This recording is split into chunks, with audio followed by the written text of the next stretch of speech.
Hello and welcome to this RPTH Research Recap, where we dive a little deeper into the science being published at RPTH. My name is Eric Klok and I'm a member of the RPTH editorial board. I work as an internist in Leiden, the Netherlands, and also hold a scientific position at the Center of Thrombosis and Hemostasis in Mainz, Germany. I'm pleased to introduce Dr. Alex Spiropoulos. Dr. Spiropoulos is currently a board-certified internal medicine physician with many interests, one of those being COVID-19 related thrombosis. He is also a professor of medicine at Hofstra, Northwell School of Medicine, and assistant director of the Anticoagulation and Clinical Thrombosis Service for the multi-hospital Northwell Health System in New York. He has recently published a paper in RPTH, which aimed to validate the improved DD risk assessment model for VTE amongst hospitalized patients with COVID-19. This is a very timely and relevant topic and a subject of current discussion among international experts and guideline committees.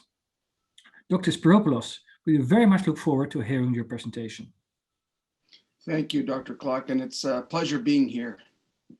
I think one of the most important things that many of us in the thrombosis field are discussing, and it's still current as it was a year ago, I can't believe it's been a year since the start of the pandemic, is the prothrombotic state that COVID-19 is now at this point known for. And this is especially relevant in hospitalized patients, including medical ward settings and especially in intensive care unit settings.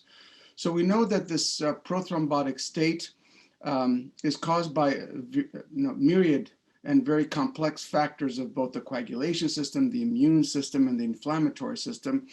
And it's manifested by both classic macrovessel thrombotic disease as well as microvessel disease, as is now appreciated. But again, the majority of these events are venous thromboembolic in nature, or in many phases. So we know that hospitalized patients with COVID-19 are at increased risk of thrombotic events, especially for VTE. And many of the guidance documents really talked about the need for a universal thromboprophylactic strategy. But many of the various anti-thrombotic guidance statements discuss the need to discriminate high-risk hospitalized patients with COVID-19 for VTE versus those not at high risk because of the need for different strategies, such as the potential for escalated or even therapeutic dose anticoagulant therapy, and the potential need for a post-hospital discharge extended thromboprophylaxis in these same high-risk patients. However, until recently, there has been no clear approach to discriminate what a high-risk population of hospitalized COVID-19 patients looks like. So to counter this, what we did is we took a very large cohort of COVID-19 patients who were hospitalized within our multi-hospital health system in New York, and we aimed to externally validate the improved DD, a VTE risk assessment model, which is really a refinement of an existing and well-validated VTE risk model, the improved model, that incorporates elevated D-dimers as well as an eighth risk factor. And indeed, what we know now is that D-dimers are especially useful as potential biomarkers to predict which hospitalized COVID-19 patients are at risk for poor outcomes, including thromboembolic events, especially if they're greater than 2 times or 4 times or 6 times the upper local laboratory limit of normal. So what we did is we went ahead and validated the improved DD model, which was derived in another medically ill population in this very large cohort of 9,407 patients. And our results were quite interesting, I think. The first thing that we realized is that using existing cutoffs of the model, and remember this model is both weighted and scored. So a score of 0 to 1 predicts low VTE risk, 2 to 3 a moderate VTE risk, and 4 or more high VTE risk. So using the existing cutoffs of the model, what we saw was those COVID-19 patients hospitalized with an improved ED score of 0 to 1 were at low risk of a symptomatic VTE with a rate of 0.4%. And this represented approximately 20% of the population.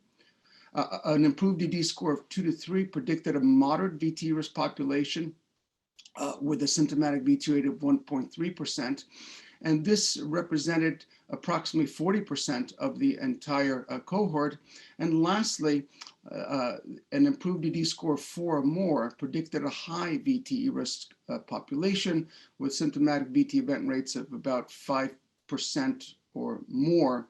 And this constituted 45% of the total cohort.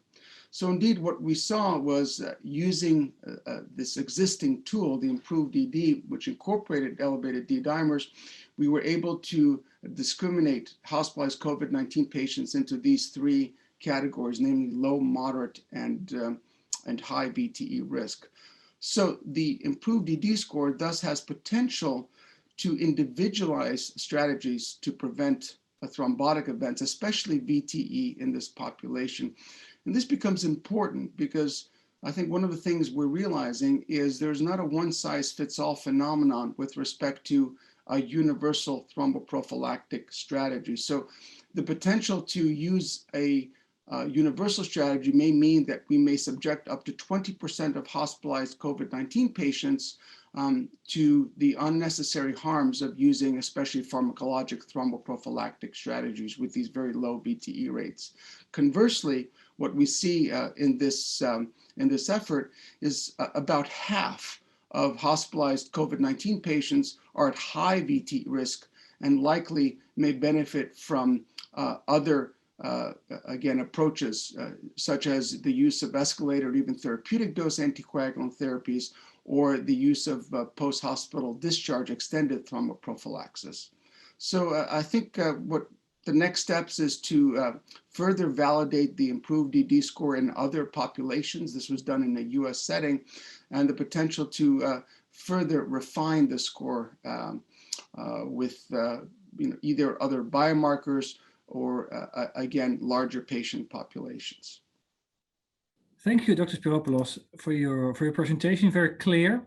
I have a couple of questions for you. I hope to discuss a little bit further. And the first one, it's striking to see the difference between the incidence of thrombotic complications in patients from the US compared to Europe. And in your study, the overall incidence was 2.9%, if I'm correct. Do you have an explanation of these findings? And do you think your model will be applicable to, let's say, the European situation as well? Yes, that's an excellent question. And indeed, this is a question that's been bantered about many times. We see strikingly different instances of VTE between studies from our European colleagues, including Western Europe, right, and European and US settings. So one of the first things we may note is the fact that there could be slightly different definitions of VTE in some of the European studies that included things like catheter-based, thrombosis. Some studies included systematic screening attempts, which again many U.S. studies did not use. But I think one of the more important differences is that there are different hospital practice patterns that we see between the US and Europe. One of the most striking things in the United States is the much more reduced hospital length of stay, for example, that we see in our patients. And of course, very early use of corticosteroids and very early use of antiviral agents, which may not be universally applicable in some European settings. So there could be subtle differences in hospital practice patterns. Now, saying that, I think one of the other things that we may note is the fact that I do believe that the relative differences, right, that we see in this validation project will likely hold between European and US populations.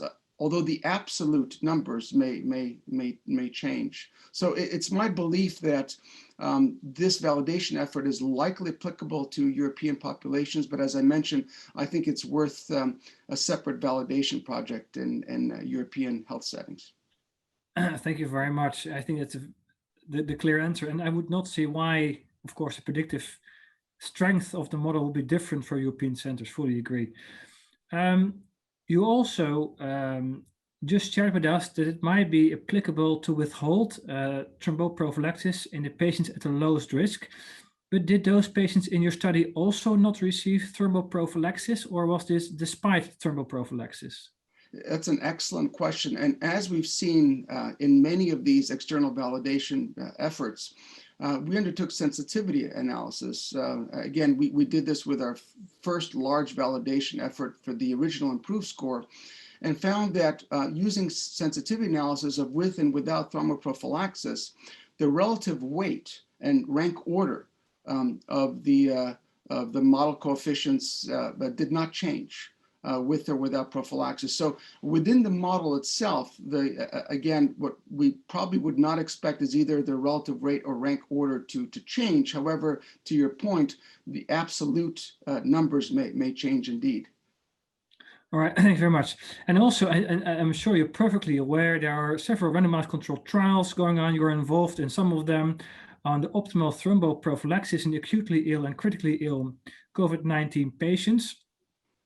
And how do you think that your model would fit into these studies? And how do you think we should we use your model already, or should we wait for more randomized controlled trials? What would you recommend us to do?